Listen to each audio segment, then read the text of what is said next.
Hey guys, അപ്പോൾ ഞാനൊരു പുതിയൊരു സാധനം പരിചയപ്പെടുത്താനായിട്ട് വന്നതാണ് കേട്ടോ. വേറെ ഒന്നുമല്ല, ഒരു ടോണറാണ്. ജോവീസിൻ്റെ കുക്കുംബർ ടോണർ. ഞാൻ പറഞ്ഞിട്ടുണ്ടല്ലോ, എൻ്റെ ഒരു ആക്നെ പ്രോൺ സ്കിന്നാണ്. അപ്പം ഇതെന്തുകൊണ്ടും എനിക്ക് എഫക്റ്റീവാണ് കേട്ടോ.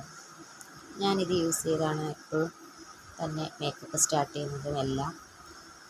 ഇതെൻ്റെ രണ്ടാമത്തെ ബോട്ടിലാണ്. നിങ്ങൾ ആരെങ്കിലും ഇത് യൂസ് ചെയ്തിട്ടുണ്ടോ? യൂസ് ചെയ്തിട്ടുണ്ടെങ്കിൽ ഒന്ന് കമൻറ്റ് ചെയ്യണേ. അടിപൊളിയാണ്, വിശ്വസിച്ച് യൂസ് ചെയ്യാം. കുക്കുംബർ ടോണറാണ്. ഇത് 100 ml ആണ്. 100 ml എനിക്ക് തോന്നുന്നു 225 ആണ് ഇതിൻ്റെ അകത്ത് കൊടുത്തേക്കുന്നത്. പക്ഷേ അത്രയൊന്നുമില്ല കേട്ടോ. ഓഫറിൽ നമുക്കൊരു 170 റുപ്പീസിനൊക്കെ കിട്ടും. ഇത് ഞാൻ 100 ml ആണ് എപ്പോഴും വാങ്ങിക്കുന്നത് കേട്ടോ. എനിക്ക് ഒരുപാട് സ്റ്റോർ ചെയ്ത് വെച്ച് യൂസ് ചെയ്യുന്നത് എനിക്കിഷ്ടമല്ല. അതുകൊണ്ടാണ് ഞാൻ ചെറുത് വാങ്ങിച്ചത് കേട്ടോ. അപ്പോൾ നിങ്ങൾ ഫസ്റ്റ് വാങ്ങിക്കുമ്പോൾ ഒരു ചെറിയ ബോട്ടിൽ മേടിച്ച് നോക്കി യൂസ് ചെയ്ത് നിങ്ങൾക്ക് എഫക്റ്റീവ് ആകുന്നുണ്ടെങ്കിൽ ഒന്ന് കമൻറ്റ് ചെയ്യണേ.